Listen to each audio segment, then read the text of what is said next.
नमस्कार, दृष्टि न्यूज में आपका स्वागत है। मैं हूं आपके साथ अंकिता। चले बढ़ते हैं मुख्य खबर की ओर। गंज बासुदा की एक महिला प्रीति पाल ने अपने जीवन में अनेकों संघर्षों का सामना करते हुए अपना और अपने बच्चों का जीवन संभालने के लिए भरसक कोशिश की।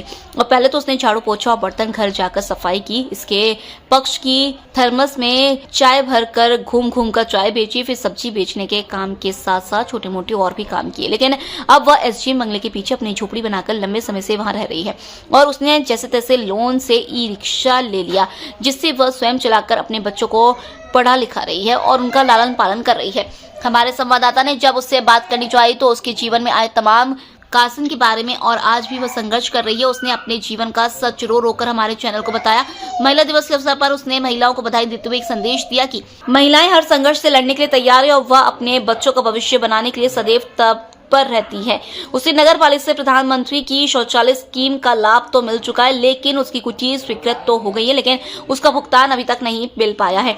उसे उम्मीद है कि निकट भविष्य में उसकी कुटीर बन जाएगी, जिसमें उसके बच्चे ठीक से अपना जीवन यापन कर पाएंगे। उसकी छोटी छोटी बच्चियों और बेटा स्कूल जाते हैं। वह सुबह से लेकर रात तक अपना ई रिक्शा चलाकर कथक मेहनत करके घर परिवार चला रही है। मेरे साथ है प्रीति पाल, जिन्होंने अपने जीवन में बहुत सारे कष्ट उठाए लेकिन हार नहीं मानी।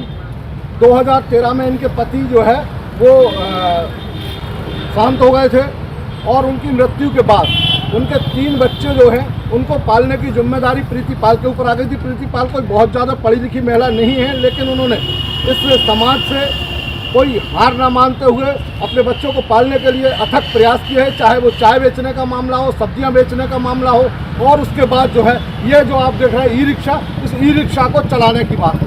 तो इस सबको करते हुए उन्होंने अपने परिवार का जीवन यापन किया। जानना चाहते हैं प्रीति पाल से ही कि आखिर बहुत गरीब परिवार से हूँ, बहुत गरीब परिवार में मिठाई गई। मेरे माँ बाप के हालात भी नहीं थे पढ़ाने को, मैं पढ़ी भी नहीं हूँ। बहुत छोटी सी उम्र में मेरी शादी हो गई थी और 3 बच्चे हैं मेरे छोटे छोटे से। और मेरे पति का मर्डर हुआ है, सच में मेरे पति का मर्डर हुआ है। लेकिन मैंने बहुत सरकार से लड़ी, मैंने बहुत प्रयास किया, लेकिन मुझे आज तक न्याय नहीं मिला। न्याय मिला ही नहीं। मैंने मेरे बच्चों को स्टेशन पे भीख मांग मांग के खिलाया। परिस्थिति ऐसी बन गई कि मेरे बच्चे 2-3 दिन भूखे रहने लगे।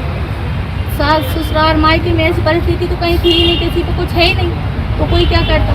मैं जहाँ पे आकर रहने लगी स्टेशन पर मुझे सेवा समिति को खाना भी खिलवाया और जब जो चीज़ की आवश्यकता पड़ी, जब उन्होंने आवश्यकता के लिए पूर्ण किया कि ऐसा मेरा मजदूरी करके मैंने कभी सब्जी बेची, तो कभी झूठन माई ने झाड़ू पोंछा किया मैंने, तो कभी मैंने चाय बेची मंडी में, कभी सब्जी लगाना है तो पुट्टी करना है, ऐसा कोई सा कार्य नहीं है। साड़ी बेची, चूड़ी कंगन बेची और आज ई रिक्शा चलाकर मैं मेरे बच्चों का जीवन यापन कर रही हूँ। लेकिन मैंने किसी के आगे हाथ नहीं फैलाया। मैं सरकार से और सबसे यही गुजारिश को अच्छे संस्कार देने की कोशिश कर रही हूँ, इंसान बनाने की कोशिश कर रही हूँ। बाकी में मेरे पास कुछ नहीं है, मेरे खाते में अब मेरे नाम पर कुछ निकल आए तो आप बिल्कुल मुझे वहाँ कर दीजिए। मेरे कानूनी रूप से उन्होंने मेरे कागज भी नहीं देखे, मुझे सरकार को ऑफिस से भगा दिया। पहले तो अपने जो है ना वो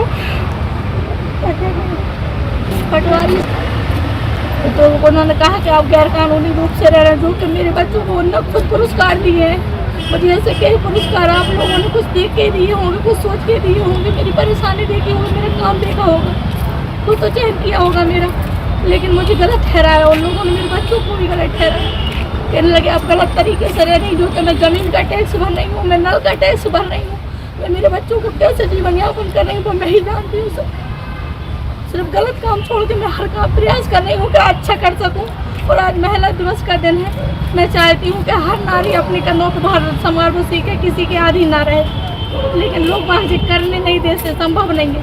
हर नारी को सहना आसान नहीं है, जो हम सह रहे हैं कोई नहीं सह सकता।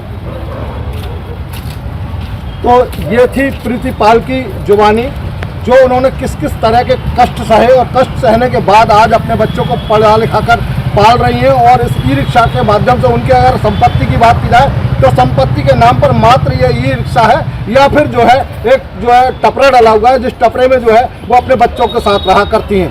दृष्टि न्यूज़ के लिए यशपाल यादव, गंज बासुदा।